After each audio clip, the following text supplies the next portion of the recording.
Welcome to Hari journey. ఇప్పుడు మనము ఒక కథ విందాం. రామాపురం అనే గ్రామంలో ఒక రైతు ఉండేవాడు. అతనికి 3 కొడుకులు.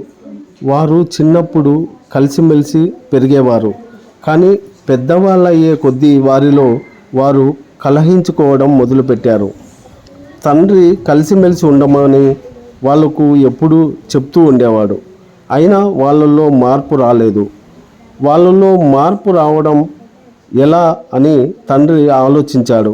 ఒకరోజు వాళ్ళతో కొన్ని పుల్లలు తెప్పించాడు. వాటిని కట్టగా కట్టమని చెప్పాడు. మొదట కొడుకును పిలిచాడు. పుల్లుల కట్టను విరవమన్నాడు.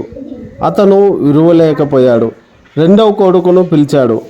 పుల్లుల కట్టను విరవమన్నాడు. అతను కూడా విరవలేకపోయాడు. చివరిగా 3వ కొడుకును పిలిచాడు. పుల్లల కట్టను విరవమన్నాడు. పుల్లల కట్టను విరవడం అతని వల్ల కూడా కాలేదు. తండ్రి 3 కొడుకులను దగ్గరికి పిలిచాడు. పుల్లల కట్టను విప్పి విడివిడిగా ఒక్కొక్క పుల్లను విరవమని చెప్పాడు. వాళ్ళు అవలీలగా విరిచేశారు ఆ పుల్లలను. అప్పుడు తండ్రి కొడుకుల వైపు చూసి అడిగాడు, మీకు ఏమర్థమైంది అని. నాన్న, కలిసి ఉంటే మమ్మల్ని ఎవరు ఏమీ చేయలేరు, విడిపోతే బలహీనమైపోతాం.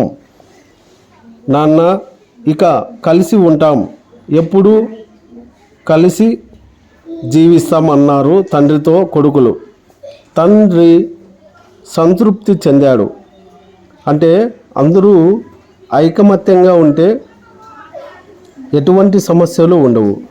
విడివిడిగా వెళ్ళిపోతే అక్కడ సమస్య మొదలవుతుంది. కాబట్టి కుటుంబంలో ఉన్న వారందరూ కలిసిమెలిసి ఉంటే ఆ కుటుంబం పైన వేరొక కుటుంబం దాడి చేయడం కానీ ఇలాంటివి చేయరు.